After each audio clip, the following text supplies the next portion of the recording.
Welcome to the Michiana Business Podcast, where we put local legends and businesses in the spotlight for everyone in our area to see. If you love small businesses and success stories, then you're in the right place. You're listening to the Michiana Business Podcast with your friends, hosts, and owners of Industrial Office Cleaning right here in Michiana, Caitlin and Alonzo Perdomo. Hi guys, I'm here with Kyle Johnson. He owns a couple businesses. We're gonna start with Zipp Printer. So Kyle, can you introduce yourself and tell us a little bit about yourself? Yeah, my name's Kyle Johnson. I own a couple companies, a print shop called Zipp Printing and a marketing agency called Blackwood Creative. Okay. Yeah. Can you tell us a little bit about Zipp Printer? How did that start? So Zipp's been around in Mishawaka for over 30 years. Started way back in the traditional printing time, and then I've been in marketing for about a dozen years. And in 2016, just kind of came together with that owner and said he was saying, "I want to retire." So I said, "Oh, well, let's talk." So we talked and eventually bought it in April of 2016. So doing marketing and printing together, that's kind of how we ended up. It made a lot of sense because we were already using Zipp as an agency for all of our printing needs. So it made sense for us to make them part of our own company. So Okay. So that kind of help you marketing, and also you don't have to go somewhere else and start printing your stuff, right? Right. That makes sense. So, okay. How did this happen? Like, how did you start like being an owner? Trying to be an entrepreneur. How did this start with you? Yeah, so like back in 2009 or so, we just kind of like looked up as a family and realized, my sister was making and selling jewelry. My mom was doing, piano lessons and all that kind of stuff. And so my dad, he's full of ideas. He's a big like idea guy, and so he's like, "Hey, we need a website for all of our like little businesses." So I was like, I'll make one real quick. And so I did that, and the next thing I knew, like a friend was like, "Hey, can you do that for me as well?" And then it just kept like snowballing. I'm like, "Oh, I can actually make some money doing this. Like, this sounds good." Like, so we started that, and then I really got into the business side of it all, and actually have started and sold off, or a variety of businesses. From I had lawn care for a while because I was doing landscaping during that time. Eventually moved out of that, and then my brother and I owned a coffee shop for a couple years together. I don't enjoy the food business at all. So, Can you tell us a little bit why, or you don't want to share the food business, like, it's just there's a lot, especially in coffee, right? There's a lot of competition. Everybody has coffee, and so you're up against the big guys like Starbucks, and here locally, you're up against like a Martin's or Panera or anything like that. But also, like, we didn't know what we needed to know about being in the coffee business. Okay. The biggest thing about coffee shops is people want drive-through, right? And so where we we didn't have drive-through, so it was a lot harder.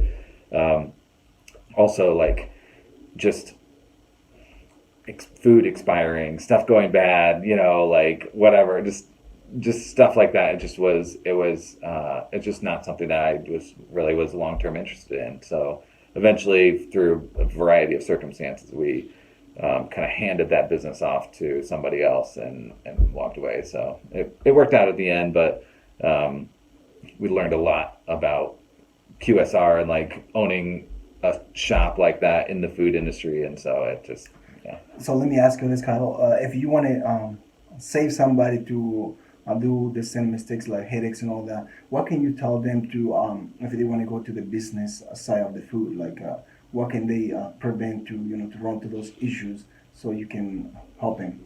So the biggest thing for me on that type of thing is to find somebody who's like a smaller place. So if you were like, "Hey, I was thinking about starting a coffee shop. Now I don't know." Like, go find a local shop, a coffee shop that's been around for a few years. Just talk to the owner, like, tell me, like, just learn from them, right? And then go talk to some location that's larger. You're not going to really be able to talk to somebody at Starbucks, but you can do a lot of research on Starbucks and just find out about their processes and things that they do, and just learn from other people first. And you may find that like, oh, it turns out I don't really want to do this. Or if you want to do it, at least now you've got an understanding of like, oh, they tried this. Or like, for example, my story is we tried it without drive-through, and we needed drive-through to really be, to be sustained. Also, we should have reached out to the city to find out about like different things that was going on or in the future, because like literally 2 months after we opened the shop, they shut down the road we were on, and like full construction, like dig it down to the dirt, shut it down for over a year. And so like we were like, oh, that sucks. So it made it a lot harder for people to get to us. And so coffee is a thing of convenience, and so if it's hard to get to, and to you don't have a drive-through, and then I have to go like through a detour to get to you and stuff like that, like that hurt quite a bit, which we were able to get through or whatever. We had other things going for us, but it's just you gotta be prepared for something out of the blue, like coronavirus or something like that, coming in and throwing everything for a loop, and you're just gonna be like, okay, we got to figure out how to do this and be able to pivot quickly. So I don't think you tell them to discourage if they want to open a coffee shop or whatever. You just got to do your homework and try to learn what is around your city, what is going on with the mayor or anything. So any changes, how it's going to involve with your business.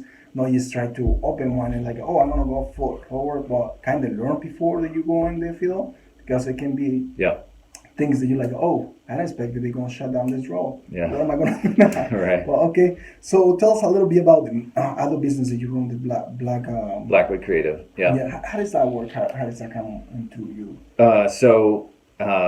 When I bought the print shop, I left my first agency that I had started to focus on that, and then just had a handful of clients come to me and say, hey, we really want to work with you for marketing stuff.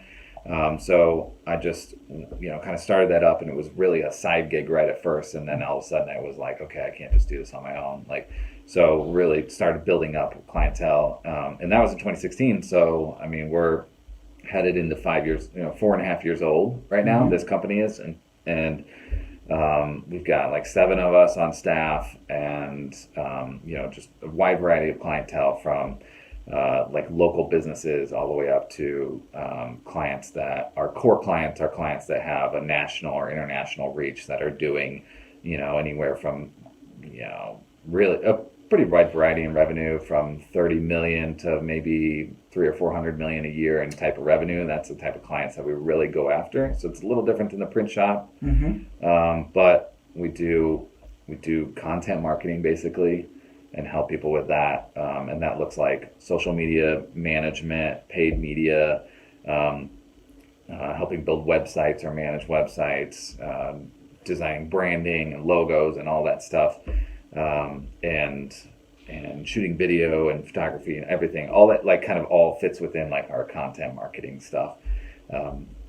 And so the nice thing is like the agency with the print shop, like once we get into the design field, it's like, hey, they, as part of their marketing package that we're helping them manage, maybe they want to send out some postcards or something like that. Like, well, we can design it and then have it printed and mailed through our print shop.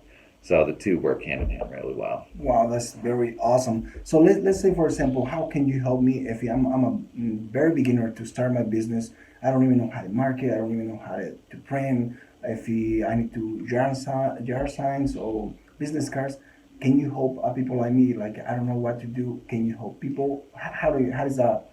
Yeah. So our agency is not like, in all like honesty, like we're not the best for the startup world, like the agency, but somebody like that we would work with on a regular basis on the print through Zipp, right? Okay. So we would help. We can do design and all of that kind of stuff through Zipp. We can print that kind of things. We do a lot of like consulting in it. Like, so if somebody says, hey, I want a brochure that I want to hand out, and so we can help them figure out what size, or should it be folded or not, and that kind of thing. So we can help with that. That's kind of like consulting, I guess. But yeah. So as far as a print shop goes, all day long, if somebody's saying, I'm just getting started, like what should I even buy? you know, do I get pens or not? Should I get yard signs or not? So we can kind of help them and put a package together that says like, yeah, this is what's going to work. Here's what, you know, if you're starting a lawn care business, we may say like, here's what our other lawn care companies do. They get yard signs, they get T-shirts, and then they get pens and different things like that, and say this is what they usually get, and you know, and put a package together. So yeah. Wow, so these guys have it all right now. I mean, you guys can get a lot of help. And also, this other question that I'm going to ask. Did you guys also help with the content inside the cars? Like, for example, maybe, let's say for the landscaping, you exactly, since you already did the landscaping for a little while, you know what kind of pain they have, the clients. So you can help people like that to realize like, oh, you can write this sentence and it will attract the client because you know a little bit of pain. Is that something that you can help with it? Or Yeah, like the example of landscaping, like specifically, we have the bonus of me knowing that. But if it's not an industry that like we're super familiar with, we're still able to utilize like our kind of market. Even Zipp is like a marketing focus, right? We Nice. still are like, how can we help you grow through print? So yeah, I mean, that's a prime example of people come to us and they say, here's my list of services that I offer. I want something that I can leave behind, a door hanger or something. What should I even write on it? Yeah. So we help through all of that process of helping them figure out what to put on it, how to say this, what should the headline be, all that kind of stuff. So as well as designing it and then actually printing it. So Wow. Yeah. So there we go, guys. Right there, you guys have somebody here that can design you labels or signs, and also help you to hold your hand to kind of guide you and tell you, hey, you guys need to write this kind of sentence because we know a little bit the pain that they go through, the clients. And also, I think what I understand, I don't know if you understand wrong, you have your own team as well to dig in, and like if they ask you for something, you can dig in and kind of learn it and kind of help them with the marketing as well. yes, yeah, Okay. yeah. So this guy has it all. Tell us a little bit more. I get so excited because it's so neat when people they run the business. They also are willing to help the people and know and put the work behind so they can help really the client and not just like, oh, here it is. You told me to print this. Here it is. No, you put the work behind so to learn the client and to also help the client to meet the goals that they have. Yeah. So tell how they can reach you, how they can contact you in either printing or either black marketing. So for the print shop, actually, one of the things that we're trying to innovate a little bit right now is adding in the ability for people to do like a Vistaprint style order. Basically, a lot of people are used to, like, especially now, ordering stuff online. So we've had a basic ability to do that. You just go to zipprinting.com and you hit the contact form and you just kind of message us. Well, now we're implementing a completely new system that will give people the ability to say, well, I want business cards, so I want 250 and double-sided, blah, blah, blah. It gives them the price. They can just order it right then. Or if they're a past client, they can go in, log into their account, and look and see their orders and say, I need a reorder of that, or, you know, that kind of thing. So the best way to get a hold of either of the companies, whether it's Zipp Printing or Blackwood Creative, is just to hit our websites, and they're just thename.com. So it's zipprinting.com, blackwoodcreative.com. That's the best place to go, because you can also learn a little bit about, like, our goal is to, I mean, Zipp is very broad in the type of clientele that we can help, and Blackwood not so much. So our goal is to help people figure out if we're a good fit for them, you know, and so that's not always the case, but we're also, you know, always willing to chat, you know, and I'm big into like entrepreneurship and business, and so I spend time with people all the time and just talk to them about their business, like what do they want to do, how can they grow, how can, you know, just almost like business consulting. Yeah. It's just fun for me to just like talk to them and learn about their business, like kind of like what you're doing with the podcast. So, Okay. yeah, but yeah, I mean, honestly, for like getting a hold of us, like that's the best way, is just hit our website, and there's easy, clear ways to get a hold of us through that. So Okay. Well, one question that I forgot to ask about Zipp Printing. If it's somebody, let's say you don't know where, if they don't like, let's say they want to bring their own shirts,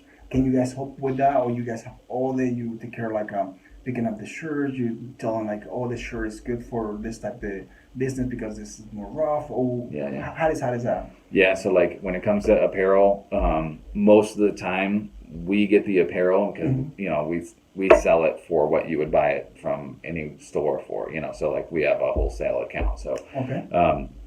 so usually you're not saving any money by buying the apparel on your own and bringing it in, which is what a lot of people think that they're gonna like. Well, I'm just gonna go buy the shirt myself, and then it only costs this much to get embroidered. And then when you do the math, it's like, oh, well, it would have been the same if we just bought it from Zipp. So that's one thing. But we do run into times where it does make sense, where it's a very specific item that maybe we don't have access to through our wholesaler. We've had a couple of those where somebody had, they were in tree service and they had a very specific, safety orange jacket that they really liked. And they are, so they went and bought a handful of those and brought them in. We had another guy who, he always gets his shirts tailored in a specific way. So we said, why don't you go buy the shirts you're used to, you like, get them tailored and then bring them in and we'll get them embroidered for you. So instead of us trying to like find a shirt that he likes and doesn't like, that kind of thing. So it's a possibility both ways, but most of the time our customers trust us to help them find the right garment to get. And then like you said, sometimes people think like they're gonna have better deal, but it's all about also the time that they put in to go look for the shirt, drive to the store, get it back to you, and then now if the shirt was getting printed out like in a couple of days, now it's gonna take longer because now your product has to see that and change all the things. So it makes sense just to give it to the pros and let it handle what they good for, and it makes sense. The other question that I'm gonna ask you is I forgot.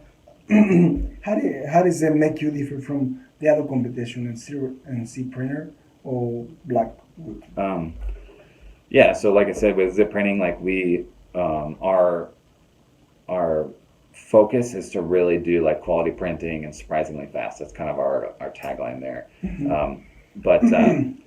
But we really want to do like high quality customer service as well. Like that's one of the things that we get a lot of people saying like, oh, we just really like how you took care of us during this time or whatever. We're also implementing the digital easy access tools through the website. So we want to have that like kind of both aspects to it, which I think you can get generally one or the other. I can order a line, make it really easy, but when it comes to customer service or if I have an issue, then it's terrible. Or the other way around where I'm dealing with a local shop and usually I can get like a good like customer service or something like that, but like I don't have any online tools. I don't have any like if I want to order just as an entrepreneur, like half the time we're doing work either 6 a.m. or 10 p.m. and nobody's open during those times. So I just want to order my business cards while I'm online. And if you're working with a local shop, oftentimes they don't have that. So we're trying to marry those two things together with printing for Zipp. And I think for Blackwood, like it's difficult, I think, to look at a company like us and there are other people that are very similar to us and do great work in the area and outside of this area. So I think that for me, I don't put a lot of emphasis on what do we need to do that's so much better, innovative, or different than any other place out there. In reality, like there's a lot of companies that just need agency help. And so we are in the education game. We want to help people understand how to do business and marketing better. And sometimes we do it for them and sometimes we just educate them. So I think that one of the things, there's agencies that do this as well, but like one of the things for us is we're pretty clear on saying like, it's okay if we're not a good fit for you. I've already mentioned it, 3 times now, but it's okay. Like, I'm okay if like, we're too expensive or maybe we don't have quite the skill set that you're looking for, whatever. Like, that's totally fine. And best of luck to you to get that. But there are a lot of companies out there where we're a great fit for them. And we just want to help them. Like literally, we want to help them do better in their marketing and their business. And our number one KPI is always, is it working? Is it growing your business? Like that's our goal all the time. So. Nice. It's like for example, sometimes people like you say if they are not good fit, and it happens as well in our world. Like sometimes they want a Kia service or they want a Mercedes service. Yeah. So which one do you want to go? You want to Yeah. go with the Kia or the Mercedes? There's no doubt about it, and everybody has different likes. So the other question that I have for you, do you have any guarantees and you see printers for people that they come and say, like, for example, oh shoot, this shirt was not right. How does that work in you with the Zipp printer? So with Zipp, like we are big on proofing everything, making sure that before we print, this is what it's going to look like. This is the garment that you're going to get, or this is, people sometimes they want to touch and feel the paper and say, oh yeah, this is what I want. So we're big on that proofing aspect of it, where it's like we send the proof, you got to approve it before we start. So that way we don't have any errors like that. But Okay. all that to say, like, stuff happens, it just does, and nobody's perfect. So if it's our fault, boom, we're gonna fix it. Like, no questions asked. Tell us, like, hey, you misspelled this name or something like that. Of course, that's in theory where we get that stuff caught in the proofing phase, but like it just sometimes happens. We also have occasionally here and there where like we had some shirts not recently, but a few months back where the person took them, they wore them once and they washed them and the print just got all messed up. Oh. And so we asked them about, so what did you use to wash? And it was all normal stuff. So Yeah. clearly an issue with the printing itself. So we reran them new shirts. So we want to stand behind our work. We want quality stuff. So there's, like any kind of warranty, there's always limitations. If you take the shirt and, you go, roll down the side of a mountain in it, and then you come back and say, I don't understand why it tore. It's like, oh, there's not really anything we could do about that. So, different things like that, or we don't get a whole lot of that. But generally,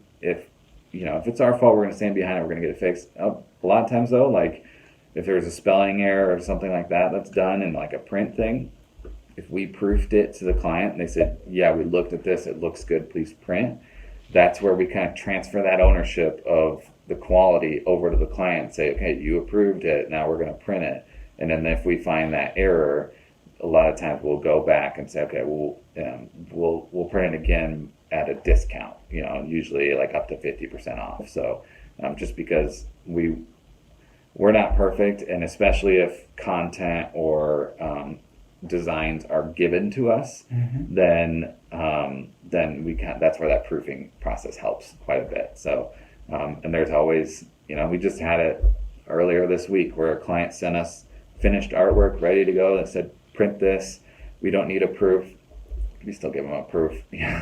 So you approve it. So, and then we print it, and then they didn't even see the printed product yet. They noticed in their own design that like, oh, we misspelled this, or we used the wrong word here, or whatever. So we said, oh, well, we already printed it. And they're like, okay, well, that's fine. We'll, just do it again. So that's not a normal thing. Like, I mean, it maybe happens once or twice a month out of, hundreds of orders. So I think that's a pretty good rate of errors. And like I said, the proofing process is just big for us. We got it. We always need a proof. So yeah, and I like the way that you say that we are not perfect. We're here to try to do our best, and anything up there, it goes bad in some point. You're like, wow, and it's why I ask about the guarantee, because doesn't matter how hard or the good quality that we have, any type of business. Yeah.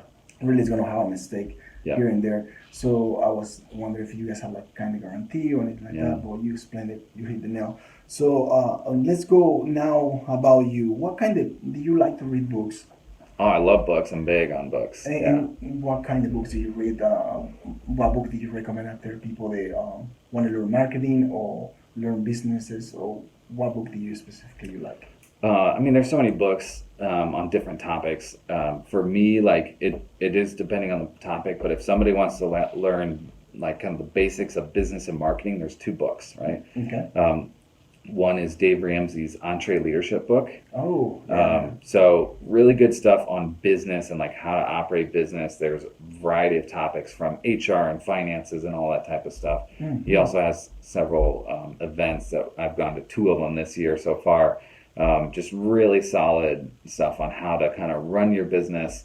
And really good stuff for a business owner or even like a business, like high up C-level business leader. But for marketing, one of the books that I've been recommending, there's so many good ones. Anything by Seth Godin is going to be great for marketing and like reaching your target audience. But the book that I recommend often is called Story Brand by Donald Miller. And he's got a whole concept on how to like really communicate your business to your customers in a way that they feel like they're the hero of their own story and you're coming along as the guide to help them, versus what a lot of business owners or people will do is be like, hey, I'm the hero, I have all the solutions for your problems. And people, they want to own their own thing and be the hero of their own story. And so if you come along and say, hey, you should do these 3 things to really kill it, and like we want to help you win, like then all of a sudden I'm like, yeah, that's great, like I can do this, thanks for your help, that kind of thing. So that book really kind of outlines that whole idea of selling and branding and marketing through the idea of story, the concept of what a story is built around. So Story Brand by Donald Miller, EntreLeadership by Dave Ramsey. Those are the 2 books I highly recommend. Wow, nice. I'm going to pick some of those. Yeah. So what is your favorite book besides marketing, like in your own little world? Man, that's a great question. So many books. I'm probably going to default to the one that has the most wisdom, which is the Bible. The Bible. So, oh, that's a good one. Yeah. It's my favorite one too. So any favorite restaurants that you would like to go around here? Yeah, I like going to restaurants. The one that I liked the most actually went out of business, was it last year? Which was called Scotty's, which is on Main Street. Oh, okay. Really good place. But anyways, we like a variety of things. Actually, probably my favorite right now is Fiesta Tapatia, which is like Tapatia. 2 minutes away from here. So Yeah, it's yeah, really good. I tried. I see it. Okay, guys. Okay, so to wrap it up, what you can tell the people up there, 3 simple things that you say, like, okay, if you want to start an entrepreneur or you want to be a business owner, 3 advice that you can give them real quick, and they can don't make those mistakes that we already made, because we've done it before. So anything that you can share to the world to say, hey, you guys need to address these 3 main things that it will hurt you bad. Yeah, so I think the first point of advice is what you just talked about, is go talk to somebody who's done it before. Okay. And that's winning, or even then, like talking to somebody who, like if you're going to open a coffee shop, it wouldn't hurt to talk to somebody who's had a coffee shop and it failed, and you say, well, here's like, why do you think it failed? Like analyze some of that. So I think talking to other business owners, especially if you're just getting started, even though like I've been in business for 15 years, right? And I'm still going to like people who are farther ahead than me and say like, what are you doing? And even sometimes I can ask them and sit down with them and they know, and other times it's just paying attention, just watching them like from a distance and saying, okay, they're doing this. I see how they're running their marketing. I see how they're, doing this in their business. And so that's always good, is to like look ahead at that. The other thing is like, I think we talked about this before, but like just planning, like putting together a plan for like, okay, this year I'm going to do this. And it's ironic, it's right here. Like, so this is this is from an EntreLeadership thing, but it's the idea of like, here's where we're at, right? And here's where we want to be. And this is the gap of that. And so we need to build a bridge, which is called a plan. Really basic stuff, but like the visualization of it is like, oh, I should like, and so many of us are just going about and just trying it, right? We're just like, I'm just going to go do. And it's like, you didn't put a plan together. Like, what are you going to do if, when are you going to start hiring somebody? When are you going to, invest in using a outside marketing company? When are you going to, have your office cleaned professionally versus trying to do it yourself or whatever? Like, those are the types of things that like you should put some sort of plan together. You don't have to have it figured out, and it doesn't have to be like, this is the plan, we're never deviating, but like put a plan together. And I think the third thing is really just being patient. Like, stuff takes time, right? This is hard for me. Like, I want to double, triple the company every year, like let's see this massive growth. And it's just, sometimes you just got to be patient, especially when we run into a year like 2020 where there's so many things against us. And we just got to be like, okay, it's all right. It's like, if we just if we make it through, like that's the only goal right now. Just get through and like stay alive, and just be patient on hiring, on bringing on new clients and all that kind of stuff, just so that you can make sure that like you're doing it well versus just rushing through and like leaving a trail of mess behind you, you know. So yeah, I think those are 3 things. So guys, for up there, guys, keep your data. Whatever you do, write it on a paper. If you don't have a paper, write it in a paper. Doesn't have a life, and you're like, it's in the air that I did it. I didn't do it. So very good advice. For sure. Okay, so to wrap it up, guys, I'm here with Kyle. Can you tell us again how to get a hold of you for Zipp Printing in the black market, so they can reach you and contact you, and if you want to go to the restaurant, Fiesta Tapatio, you might be running to him and talk to him directly. Yeah. So Zipp Printing is just zipprinting.com. Obviously, you can find us on on Facebook, Instagram, all that kind of stuff. All of that's just at Zipp Printing. And then Blackwood Creative is blackwoodcreative.com, and same thing with Instagram and Facebook and LinkedIn. LinkedIn's becoming quite big for us, so that's a great place to connect with us as a company, but also our team. So those would be the places that I would go. You can also follow me on LinkedIn or Instagram. My handle's always at I am Kyle Johnson. So that's the place to go to connect with me. So awesome, guys. So there you have it. Kyle Johnson runs 2 businesses. Has been his whole life, I think. What I understand, he's been running different types of business, and that's good because if you always try to do things, not always going to turn out well, but you always constantly learn, and you're going to change in the future. So if you like how did I say this? I forgot. No, if you like to hear more about our community, our business in the area, please don't forget to listen to Michiana Business Podcast and download it. And what we did, and there's a lot of story behind, and a lot of people sharing the story, and hope of the community is one of our things. And have a nice day, guys. If you're in the Michiana area and would like to have us put your business or story out there for everyone to hear, sign up at michianabusinesspodcast.com. Until next time, thanks for listening.